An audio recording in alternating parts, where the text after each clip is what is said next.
नमस्कार, मैं अजय कुमार। पिछले कुछ सालों से जिस तरीके से एक के बाद एक पेपर लीक की खबरें आ रही हैं, वह भारत में मौजूद भ्रष्टाचार के गहरे जंजाल का नतीजा है। पेपर लीक को अगर आप केवल यह महसूस कर समझेंगे कि बाप रे बाप, यह क्या हो गया, हमारे बच्चों और नौजवानों का भविष्य बर्बाद हो गया, तो आप इसे नहीं समझ पाएंगे। यह केवल इसका एक पक्ष है। हम सबको समझना होगा कि हमारी राजनीति, शासन सत्ता और समाज में भ्रष्टाचार पर अनदेखी की वजह से इतना बुरा हाल हो चुका है कि हमारा पूरा का पूरा सिस्टम बर्बाद हो गया है। मनरेगा में लीक होता है, पीडीएस के सिस्टम में लीक होता है, बच्चों का खाना मास्टर साहब अपने घर लेकर चले जाते हैं, मध्यमान भोजन में लीक होता है, योजनाओं के लिए आवंटित पैसे में लीक होता है, पुल बनाने में, सड़क बनाने के फंड में लीक होता है, बिजली के तार बिछाने में लीक होता है, पंचायत के फंड में हर जगह लीक होता है। हर सरकारी कामकाज के साथ आप लीक शब्द जोड़ सकते हैं। भ्रष्टाचार के कारण हमारा पूरा का पूरा शिक्षा तंत्र तो पहले से ही बर्बाद हो गया है। इस शिक्षा तंत्र की कमियों को ढकने के लिए सरकार ने जो परीक्षा तंत्र विकसित किया है, उस परीक्षा तंत्र की सड़ांध भी सबके सामने दिखाई दे रही है। 5 मई को जिस दिन नीट की परीक्षा हुई थी, उस दिन नीट की परीक्षा शुरू होने के 1 घंटे के बाद नीट के पेपर लीक मामले में बिहार पुलिस ने पटना से 13 लोगों को गिरफ्तार किया था। इनमें से कुछ अभ्यर्थी के परिवार वाले और पेपर लीक का डील कराने वाले शामिल हैं। इनमें से एक का नाम सिकंदर प्रसाद यादव है। सिकंदर यदवेंदु ने ही 4 बच्चों और उनके परिवार वालों से यह डील की थी कि 40 लाख रुपए के एवज में वह नीट का पेपर परीक्षा के 1 दिन पहले मुहैया करवा देगा। सिकंदर प्रसाद यादव ने ही परीक्षा के 1 दिन पहले बच्चों की ठहरने की व्यवस्था की थी, नीट का पेपर दिया था, जिस पेपर के सवाल जवाब को बच्चों ने परीक्षा के 1 दिन पहले रटा था। यह सारी बातें सिकंदर प्रसाद यादव सहित जितने भी 13 लोग 5 मई के दिन गिरफ्तार हुए हैं, उनको पुलिस को दिए गए कबूलनामों से निकलकर सामने आती हैं। मतलब पेपर लीक मामले में सिकंदर प्रसाद यादव को आप मुख्य आरोपी के तौर पर, मुख्य षड्यंत्रकारी के तौर पर कह सकते हैं। इन्हीं सिकंदर प्रसाद यादव या सिकंदर यादवेंदी की जीवनी अखबारों में छप रही है। थोड़ा उनकी जीवनी से जुड़ी हुई जानकारी को जानते चलिए और उससे निकलने वाले निष्कर्ष को एक साथ जोड़ते रहिएगा। तब आपको पता चलेगा कि जो हुआ है वह तो होना था, क्योंकि सरकार ने भ्रष्टाचारी को रोका नहीं, बल्कि भ्रष्टाचारी को आगे बढ़ने दिया। सिकंदर प्रसाद यादव की उम्र 56 साल है। समस्तीपुर के किसान परिवार से आते हैं। समस्तीपुर में इनकी 8 बीघा जमीन है। 10वीं क्लास की परीक्षा साल 1980 में पास की थी। उसके बाद 12वीं क्लास की परीक्षा पास की और उसके बाद डिप्लोमा किया। उसके बाद से सिकंदर प्रसाद यादव लगातार ठेकेदारी कर रहे थे। तकरीबन 15 साल तक ठेकेदारी किया है। साल 2012 में जब एनडीए की सरकार आई, मतलब नीतीश बाबू और भाजपा के गठजोड़ से जब बिहार में सरकार बनी, तब बिहार के वाटर रिसोर्स डिपार्टमेंट में सिकंदर प्रसाद यादव की नौकरी जूनियर इंजीनियर के पोस्ट पर लग गई। मतलब एक बार थोड़ा सोच कर देखिए कि ऐसा क्या हुआ होगा कि जिसने 1980 में 10वीं क्लास की परीक्षा पास की, उसके बाद 12वीं क्लास की परीक्षा पास की, परीक्षा पास करने के बाद डिप्लोमा किया, उसके बाद बहुत लंबा अपना ठेकेदारी का कैरियर निभाया और उसके बाद जूनियर इंजीनियर के पोस्ट पर सरकारी नौकरी साल 2012 में जाकर के लगती है। मतलब डिग्री लेने और नौकरी हासिल करने के बीच कुछ नहीं तो तकरीबन 20 साल से ज्यादा का अंतर है। अखबारों में छपी खबर के मुताबिक सिकंदर प्रसाद यादव की नौकरी राज्य कर्मचारी चयन आयोग के तहत लगी है। मगर उसके बावजूद भी सवाल तो यह बनता है कि इतना काफी अंतर होने के बावजूद यह नौकरी कैसे मिल गई? क्या उनका चयन ईमानदारी से हुआ होगा? सिकंदर प्रसाद यादव ने बहुत लंबे समय तक ठेकेदारी की है। ठेकेदारी करने वालों का किस तरह का नेटवर्क बनता है, उसमें भ्रष्टाचार का क्या हाल होता है, इसके बारे में थोड़ा बहुत अंदाजा तो भारत के हर नागरिक को होगा। साल 2016 में सिकंदर प्रसाद यादव को रोहतास म्युनिसिपल काउंसिल में एलईडी लगवाने की जिम्मेदारी मिली। इसमें बहुत बड़े स्तर पर भ्रष्टाचार हुआ, करीब 2 करोड़ 92 लाख रुपए का भ्रष्टाचार। सिकंदर प्रसाद यादव पर यह आरोप लगा कि एलईडी को बहुत ज्यादा बढ़ी हुई कीमतों पर खरीदा गया है, बहुत बड़ी धांधली हुई है। इस आरोप में सिकंदर प्रसाद यादव की गिरफ्तारी हुई और बाद में उन्हें छोड़ दिया गया। फिर से सरकारी नौकरी मिल गई। उसके बाद सिकंदर पर यह भी आरोप लगता है कि वह अपना ट्रांसफर भी अपने कनेक्शन की वजह से एक विभाग से दूसरे विभाग में थोड़ी बहुत मशक्कत के बाद करवा लेता था। अब आप खुद सोचिए कि अगर इस पर आप ये पूरी जानकारी मिली है, इस पर आपकी क्या राय होगी? 32 साल के नीतीश कुमार को भी 5 मई के दिन नीट का पेपर मुहैया करवाया था। नीतीश कुमार ने अपने कबूलनामे में, अपने स्टेटमेंट में जो पुलिस को उसने दिया है, उसमें लिखा है कि सिकंदर प्रसाद यादव ने 4 लड़कों के साथ डील करवाई थी। नीतीश कुमार और सिकंदर प्रसाद यादव के बीच जब डील हुई थी तो नीतीश कुमार ने सिकंदर प्रसाद यादव से कहा था कि एक लड़के को पेपर देने के लिए 30 से 32 लाख रुपए लगेंगे। इस पर सिकंदर प्रसाद यादव ने कहा था कि नहीं, हर एक लड़के से 40 लाख रुपए लिया जाएगा। नीतीश कुमार को बिहार की आर्थिक अपराध शाखा पहले भी बिहार लोक सेवा प्रशासन आयोग की जो परीक्षा होती है उसके पेपर लीक मामले में गिरफ्तार कर चुकी है। बताइए कि सिकंदर प्रसाद यादव का कॉन्फिडेंस कितना है।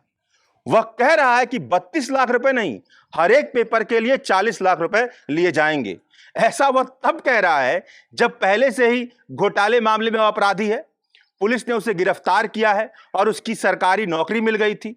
तो एक बार सोचिए कि इतनी हिम्मत कहां से आती होगी, कहां से इतनी हिम्मत आती है कि कोई घोटाला करता है, घोटाले के आरोप में गिरफ्तार होता है और फिर से घोटाला करने के लिए निकल पड़ता है। इतनी हिम्मत वहीं से आती है जब भ्रष्टाचार करने वाले को इस बात का पता हो कि उसका नेटवर्क इतना बड़ा है कि उसका बाल भी बांका नहीं होगा। उसके नेटवर्क में सब के सब भ्रष्टाचारी हैं और सब के सब इतने बड़े पद पर बैठे हैं कि कोई उसका कुछ भी नहीं बिगाड़ पाएगा। 5 मई के दिन जिन 13 लोगों को नीट पेपर लीक मामले में गिरफ्तार किया गया था, उसमें कुछ अभ्यर्थियों के अलावा कुछ परिवार वालों के लोग भी शामिल थे। दैनिक भास्कर की रिपोर्ट बताती है कि अभ्यर्थी अभिषेक कुमार को परीक्षा केंद्र से गिरफ्तार किया गया। इसके साथ ही अभ्यर्थी अभिषेक कुमार के पिता को भी गिरफ्तार किया गया था। अवधेश कुमार उनके पिता हैं। अवधेश कुमार रांची के काको में रहते हैं। अवधेश और सिकंदर प्रसाद यादव का बहुत गहरा नाता है। अवधेश प्रसाद यादव की सरकारी नौकरी नहीं लगी थी तो उससे पहले वो रांची में ठेकेदारी किया करता था। अवधेश उसका मुंशी हुआ करता था। इसके बाद अवधेश रांची में जमीन का कारोबार करने लगा था। 12 साल में अवधेश करोड़ों की संपत्ति अवधेश प्रसाद ने हासिल कर ली थी। दैनिक भास्कर की रिपोर्ट बताती है कि अवधेश सिकंदर का इन्वेस्टर है। सिकंदर ने रांची में करोड़ों की संपत्ति बनाई है। सिकंदर का रांची के जगतपुरम में मकान है, फ्लैट भी है। करीब 3 महीने पहले सिकंदर ने रांची के बाईपास रोड में बेटे के लिए एक स्पोर्ट्स शोरूम भी खोला है। उसकी बेटी भी एमबीबीएस कर चुकी है। दामाद भी मेडिकल कॉलेज में पीजी की पढ़ाई कर रहा है। क्या यह महज संयोग है कि सब मेडिकल कॉलेज में दाखिल हो रहे हैं? पुलिस को भी जानकारी मिली है कि सिकंदर की अवैध कमाई को अवधेश रांची में जमीन में इन्वेस्ट करता है। इन सब जानकारियों को एक साथ गूंथकर आप जो नतीजा निकालना चाहते हैं निकाल लीजिए। इसी तरह से इस नीट पेपर लीक मामले में संजीव मुखिया का नाम आ रहा है। इसकी बेटी भी एमबीबीएस की पढ़ाई कर चुकी है। मतलब संभव है कि केवल इसी साल की बात नहीं है, सालों साल से यह पेपर लीक की कहानी चलती आ रही है, जो अब जाकर के जब खुलासा हुआ है तो पब्लिक में आ रही है। यह जितनी भी जानकारियां मैंने आपको दी, वह सारी जानकारियां पेपर लीक मामले से जुड़े केवल एक आरोपी के इर्द गिर्द इकट्ठा की गई जानकारियां हैं। देश भर से तमाम रिपोर्टें इस विषय पर लिखी जा रही हैं। उन सबको खंगाल कर देखिए, आपको दिखेगा कि ज्यादातर वही लोग शामिल हैं जो भ्रष्टाचार के जंजाल के जन्मदाता होते हैं, जिनकी पूरी जिंदगी भ्रष्टाचार की कमाई के लिए गए पैसे पर अय्यासी के साथ और गाजे बाजे के साथ कट रही है। पेपर लीक का समाधान खोजते हुए सरकार ने देश में एंटी पेपर लीक कानून बनाने, यानी public examination prevention affairs means act 2024 लागू कर दिया है। इस कानून के तहत वह सारे तरीके जो पेपर लीक की कैटेगरी के अंतर्गत रखे जा सकते हैं, वह सब के सब अपराध की श्रेणी में, क्रिमिनल की श्रेणी में शामिल किए गए हैं। जैसे किसी परीक्षा का क्वेश्चन पेपर या आंसर की लीक करना, क्वेश्चन पेपर और आंसर की लीक करने में सहयोगी बनना, ओएमआर की सीट के साथ साथ अगर आप छेड़छाड़ करते हैं, कॉपियों का जो इवैल्यूएशन होता है उसमें बिना किसी परमिशन के अगर आप छेड़छाड़ करते हैं, जितने भी जो स्टैंडर्ड है, मानक है, उसका उल्लंघन किया जाता है, सिक्योरिटी के जितने मानक है उनका उल्लंघन किया जाता है, जितनी भी डिजिटल प्रणाली है अगर उसमें छेड़छाड़ की कोई खबर मिल जाए, किसी भी तरह से कैंडिडेट की ऐसी मदद करना जिससे उसे दूसरों से ज्यादा फायदा मिले, यह सारे अपराध की तरह पेपर लीक कानून में शामिल किए गए हैं। इस कानून के तहत 3 साल की सजा का प्रावधान है। इसे 10 लाख रुपए तक जुर्माने के साथ 5 साल तक बढ़ाया जा सकता है। परीक्षा जो संचालन करने वाले, ऑपरेट करने वाले जो सर्विस प्रोवाइडर अपॉइंट किए जाते हैं, जिसमें सरकारी सर्विस प्रोवाइडर भी हो सकता है और प्राइवेट एजेंसी भी हो सकती है, कोई भी प्राइवेट कंपनी भी सर्विस प्रोवाइडर का काम कर सकती है, इन सबकी संलिप्तता अगर पेपर लीक में पाई जाती है तो इन पर 5 से 10 साल की सजा हो सकती है और 1 करोड़ रुपए का जुर्माना लग सकता है। मगर सवाल यह उठता है कि क्या पेपर लीक का कानून बन जाने की वजह से पेपर लीक रुक जाएगा? भारत में न जाने कितने कानून हैं, कितने नियम हैं, मगर उसके बावजूद भी भ्रष्टाचार का समंदर लगातार बढ़ता जा रहा है। क्या कानून की कमी की वजह से पेपर लीक हो रहा था? नहीं, ऐसा बिल्कुल भी नहीं है। पेपर लीक पर बना कानून महज दिखावे के अलावा और कुछ भी नहीं है। सरकार बस यह बताना चाहती है कि देखिए वो कितनी चुस्त दुरुस्त है। दरअसल बात यह है कि कानून ना होता उसके बावजूद भी अगर ईमानदारी से गिरफ्तारी होती, गिरफ्तारी से न्यायिक जांच होती, ईमानदारी से और ईमानदारी से न्याय होता, तो पहले से इतने नियम कानून मौजूद है कि उन कानून के तहत अपराधियों पर कठोर से कठोर कार्रवाई की जा सकती है। यानी दिक्कत कानून का नहीं है, दिक्कत इस बात की है कि हमारे देश में भ्रष्टाचार की बीहड़ संस्कृति फैलते जा रही है। हर एक व्यक्ति को लगता है कि नेता से लेकर के चपरासी तक सब के सब लुटेरे हैं।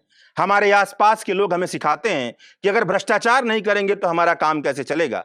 भ्रष्टाचार करना सीखना पड़ेगा।